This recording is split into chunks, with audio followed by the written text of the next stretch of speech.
सिर्फ पानी में से निकाले क्या? साबुन वाबुन नहीं लगाया? ये तो चमक रहा है। रसिका जोशी ये वो एक्ट्रेस हैं दोस्तों जिन्होंने बॉलीवुड की कई मूवीज में बतौर एक कॉमेडियन एक्ट्रेस अपने अभिनय का लोहा मनवाया।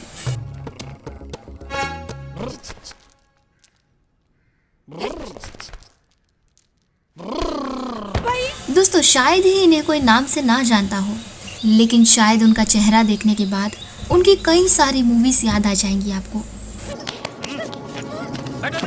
क्या बिगाड़ा था मेरे बेटे ने तेरा? दोस्तों आपको बता दें कि रसिका जोशी बॉलीवुड में अपनी कॉमेडी एक्टिंग को लेकर बहुत फेमस थी। अगर इनके जीवन पर रोशनी डालें तो इनका जन्म 12 सितंबर 1972 को मराठी ब्राह्मण परिवार में हुआ था। इन्होंने अपने अभिनय की शुरुआत थिएटर से की थी। चोर चोरी करेगा? चोरी करेगा? थिएटर करने के बाद इन्होंने कई टेलीविज़न शो और मूवीज़ में काम किया। रसिका जोशी ने एक्टिंग के साथ में बतौर डायरेक्टर और स्क्रिप्ट राइटर के तौर पर भी काम किया। इन्होंने कई थिएटर में भी बतौर डायरेक्शन के तौर पर काम किया। उनका फेमस नाटक White Lily and Night Rider था। ये इन्होंने ही लिखा और डायरेक्ट किया था। ये ड्रामा दोस्तों बहुत ही पॉपुलर हुआ था। इसके लिए उन्हें कई पुरस्कार से सम्मानित किया गया था। आपको बता दें दोस्तों कि इन्होंने मराठी फिल्मों के बाद हिंदी सिनेमा और टेलीविज़न में भी कई यादगार भूमिकाएं निभाई। फिल्म एक हसीना से इस शानदार अदाकारा ने हिंदी सिनेमा में डेब्यू किया था। उसके बाद ये डायरेक्टर प्रियदर्शन की फेवरेट एक्ट्रेस बन गई थी। रसिका जोशी ने फिल्म बिल्लू, ढोल, भूल भुलैया, गायब, एक हसीना थी, दे ताली, माला माल वीकली आदि फिल्मों में काम किया था। इन सारी ही फिल्मों में दोस्तों रसिका जोशी का किरदार ज़बरदस्त था। दोस्तों ये एक बहुमुखी अभिनेत्री थी। एकता कपूर के प्रशंसित टीवी शो बंदनी में तरु फुई की भूमिका निभाने से लेकर फिल्म गायब में तुषार कपूर की मां और शाहरुख खान की बिल्लू में स्कूल प्रिंसिपल तक वो अपनी रेंज और विविधता के लिए जानी जाती थी। उन्हें प्रियदर्शन की भूल भुलैया में चुलबुली जानकी उपाध्याय और परेश रावल की पत्नी बनकर नजर आई थी।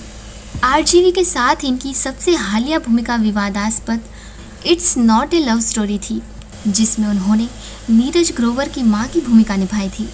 इन्होंने मराठी फिल्म यंदा कर्तव्य आहे भी लिखी थी। दोस्तों हिंदी फिल्मों और टीवी धारावाहिकों में कुछ यादगार प्रस्तुतियां देने वाली रसिका जोशी 7 जुलाई 2011 को वो ये दुनिया छोड़कर चली गई। ये बताते हुए बहुत दुख हो रहा है दोस्तों कि इनकी उम्र सिर्फ 48 साल की थी।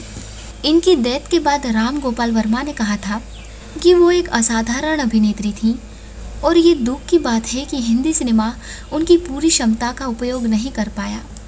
मैं उनकी मौत के बारे में सुनकर स्तब्ध रह गया था, क्योंकि मैंने कुछ दिनों पहले ही it's not a love story के लिए उनके साथ शूटिंग की थी। बंदनी में काम करने के दौरान रसिका जोशी 2nd स्टेज के कैंसर से पीड़ित थी। वो कई बार बीमार पड़ी और उनकी हालत बिगड़ती चली गई। उन्हें अपने नियमित रक्त संक्रमण के लिए शो से कुछ दिनों के लिए ब्रेक लेना पड़ा था और इसीलिए उन्हें कुछ एपिसोड से बाहर होना पड़ सकता था। लेकिन एक फाइटर होने के नाते वो हमेशा वो करने के लिए उत्सुक रहती थी जो उन्हें सबसे ज़्यादा अच्छा लगता था।